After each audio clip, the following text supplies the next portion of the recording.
I just felt at home just because I'm on the path of riding my destiny. And when you're really close to God and on the path of your destiny, you just feel everything so much more, and you just know what's going to happen ahead of time. Mike Tyson completely humiliated Jake Paul during the post-fight conference, and honestly, it wasn't even a contest. In typical fashion, Jake Paul, with all his so-called boxing wisdom, decided to run his mouth, claiming that Tyson was only in it for the money. Right, because a man who has built a multi-million-dollar cannabis empire is clearly strapped for cash and relying on a paycheck from a YouTube prankster. Great logic, Jake. I'll just be real bummed out to see Mike get KO'd Right, at 58 years at old. 60, basically. Like, what other sport would we let a 58-year-old man compete other than golf? Right. Yeah, but you know what I'm saying? Like, why are we letting this happen? It's kind of crazy. Let's not overlook the real question here. What made a 58-year-old man with more wear and tear than a used car decide, yeah, let's step into the ring with a guy who probably thinks a right hook is some kind of TikTok trend? Honestly, this whole thing was like watching a train wreck in slow motion, yet somehow no one could look away. Where do we even begin with the spectacle that was Mike Tyson versus Jake Paul? Totally normal, right? And the worst part, it actually worked. We watched, we talked, we tweeted, and yes, we even paid for it. Welcome to the circus, everyone. Mike Tyson is getting back in the ring. He's 58 years old. He's facing off against YouTuber turned boxer, 27-year-old Jake Paul. Tyson, despite battling serious health issues earlier in the year, decided to step into the ring.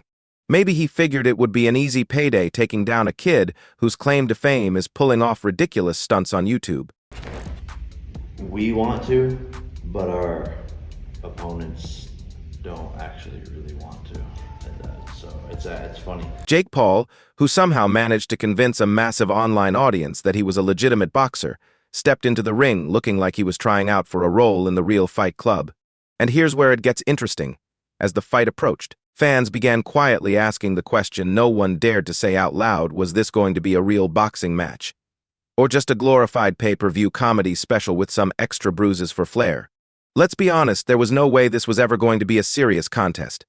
Well, X has spoken. The fight was scripted. Everyone is talking about this on X, and the script was actually leaked on X a few days ago. Just when you thought the absurdity had peaked, along came the infamous fight script, a detailed, round-by-round breakdown of how the entire spectacle was supposedly meant to play out. Opening bell rings, Tyson is showing flashes of his old form, which actually happened. As soon as the bell went, Mike Tyson came out with that head movement, pushing forward. Immediately, he stalks forward with his signature bob and weave style. Tyson, the ever-reliable pro, starts strong with his signature bob and weave, while Jake, naturally, takes on the role of the scrappy underdog who just won't quit like the hero of a cliché sports movie. But then, just as things couldn't get any more predictable, round 5 hits, and Tyson goes down from a perfectly timed right hook exactly as the script foretold. Who could have seen that coming?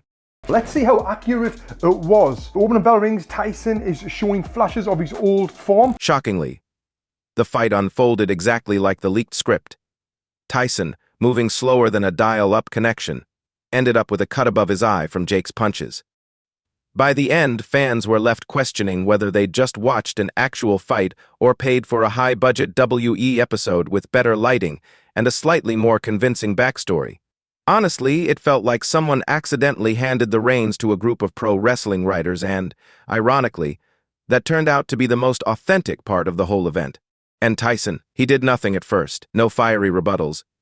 No public meltdowns, just suspicious silence. As if he was waiting for the dust to settle or figuring out who spilled the beans. The number on it, are we talking 60, 70 million? I mean, if I were to cash out, yeah, I probably made like an extra like 60 on top of that just from my investments last year, if I were to liquidate it. Jake Paul's post-fight antics weren't just over the top, they were a masterclass in self-destruction with a megaphone. Following his controversial victory over Mike Tyson on November 15th, 2024, Paul took to his podcast, casually dropping bombshells as if they were paid sponsorships. You know, I tried to give the fight the best fight I possibly could, but when someone's just surviving in the ring, basically, it's hard to make it exciting. His most outrageous claim, that he held back during the fight because he didn't want to hurt Tyson. Right, a YouTuber turned boxer who built his career chasing knockouts suddenly decided to play nice. What's next? Claiming he let Tyson land punches just to keep things exciting. It's amazing they got paid so much money for that. 25 million and 40 million? I think 20 and 40. Yeah, 20 and I think 40. that's what I'd heard. which I'm happy Mike got the money. Paul didn't stop there, he doubled down, suggesting that Tyson took the fight because he needed the money. That's ironic, coming from someone who built his fortune on viral pranks and boxing stunts. The backlash was swift and brutal. When you're already Mike Tyson, who's a multi-millionaire, who doesn't need any money right now whatsoever. Social media erupted, with boxing legends and fans alike calling out Paul for his blatant disrespect. They weren't just angry about his words, they were livid at how easily he tried to rewrite reality. His reckless mouth didn't just spark outrage, it reignited conspiracy theories that the fight was scripted. His comments fueled the idea that the match was less about real competition and more about crafting a blockbuster storyline. Paul's constant bragging made it nearly impossible for anyone to take the fight seriously.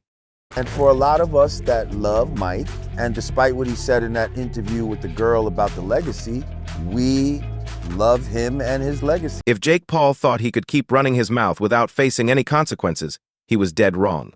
After weeks of silence, Mike Tyson finally snapped, and his response landed harder than any punch thrown in the ring. Exactly. I started to manifest.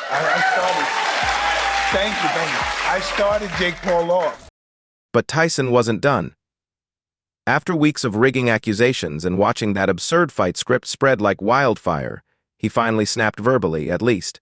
In an interview with Fox Sports Radio, Tyson shut down the rigging rumors with an intensity that could still make opponents flinch.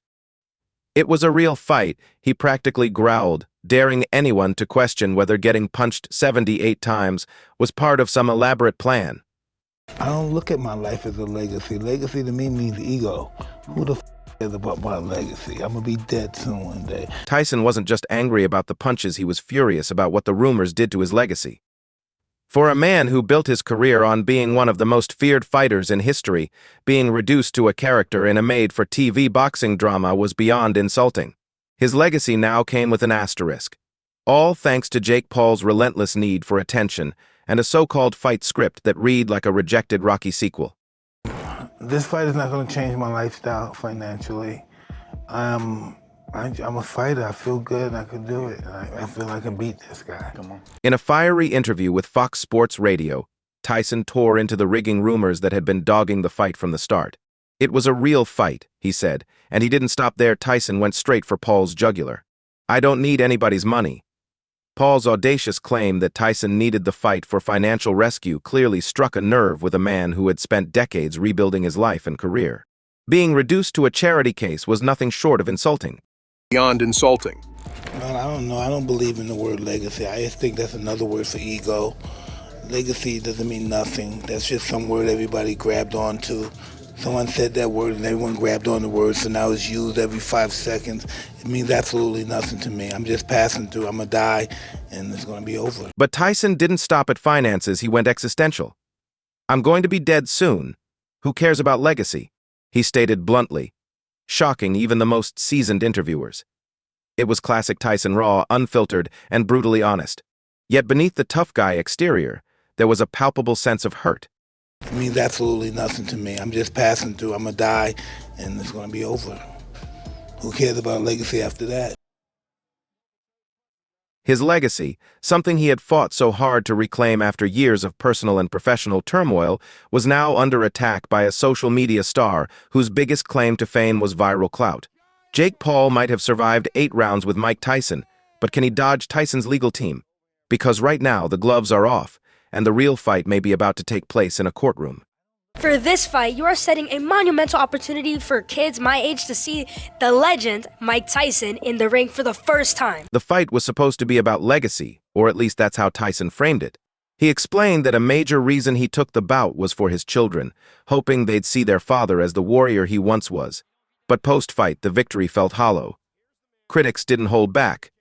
Boxing analysts questioned whether Tyson should have even been allowed in the ring, given his age, past health issues, and admitted memory lapses. Multiple blood transfusions earlier in the year only added to the concerns. Was this really about proving himself, or was Tyson risking it all in a fight he couldn't afford to lose? I couldn't really get him to engage me or slip shots and, do something super cool or whatever, but I don't care about what people have to say. They're always going to have something to say, and that it is what it is. Here's the thing, when Jake Paul started running his mouth about easing off during the fight, and throwing around rigging accusations, he probably didn't think about the fine print of a potential NDA if such a contract even exists. Jake might have just jabbed himself into a world of legal trouble. Rumors are swirling that Tyson's legal team isn't taking this lightly. Insiders are looking into whether Paul's reckless comments about the fight being scripted have crossed a legal line. This isn't just about bruised egos, it's about protecting a brand that Tyson spent decades rebuilding from the ashes of scandal and financial ruin. Paul's careless remarks could be seen as a serious claim, especially when millions watched the fight live and the stakes were sky high.